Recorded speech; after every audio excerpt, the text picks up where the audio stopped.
মনে পড়ে সেই ছোটবেলাকার কথা, যখনই লুচি খেতে ইচ্ছা করতো তখনই মাকে জ্বালাতাম যে মা লুচি বানিয়ে দাও আর সাথে আলু তরকারি। আজ সেই আলু তরকারিটাই তোমাদেরকে করে আজকে আমি দেখাবো।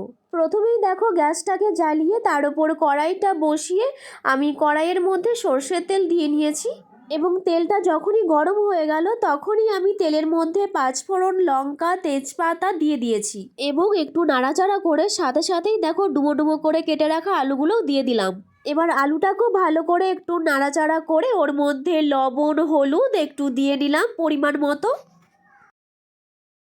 এরপর নুন হলুদটাকেও কিন্তু ভালো করে আলুর সাথে মিশিয়ে নিতে হবে।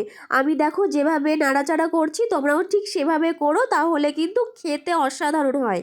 ভালো করে মেশানো হয়ে গেলে এবার আমি এটাকে কিছুক্ষণের জন্য ঢেকে রেখে দেব।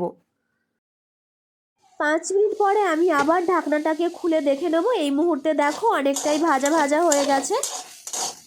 ঠিক এই পর্যায়ে আমি পরিমাণ মতো একটু গরম জল দিয়ে নিচ্ছি। খুব বেশি জল দেওয়ার দরকার নেই, ব্যাস আলুগুলো ডুবলেই হলো। এবার আলুগুলো সেদ্ধ হওয়ার জন্য আমি আবার ঢাকনাটা ঢেকে দেব। আঁচ কিন্তু লোতেই থাকবে। কিছুক্ষণ পর আমি আবার ফিরে আসলাম। এবার আমি একটু দেখে নেব যে আদেও সেদ্ধ হয়েছে কিনা। দেখো একদম পুরোপুরি সেদ্ধ হয়ে গেছে। আঁচটা আমি হাইতে দিয়ে জলটা একটু সামান্য টেনে নিয়েছি, বেশি কিন্তু নিইনি, তার কারণ একটু আমি ঝোল ঝোল রাখছি, কিছুক্ষণ পরে সেটা ঘন হয়ে যাবে। আর হ্যাঁ, সবার লাস্টে হালকা একদম অল্প করে একটুখানি চিনি দিয়ে দেবে, তাহলে দেখবে খাবারের টেস্টটা আরও সুন্দর আসবে। দেখতেই পাচ্ছ কালারটা কতটা সুন্দর এসছে।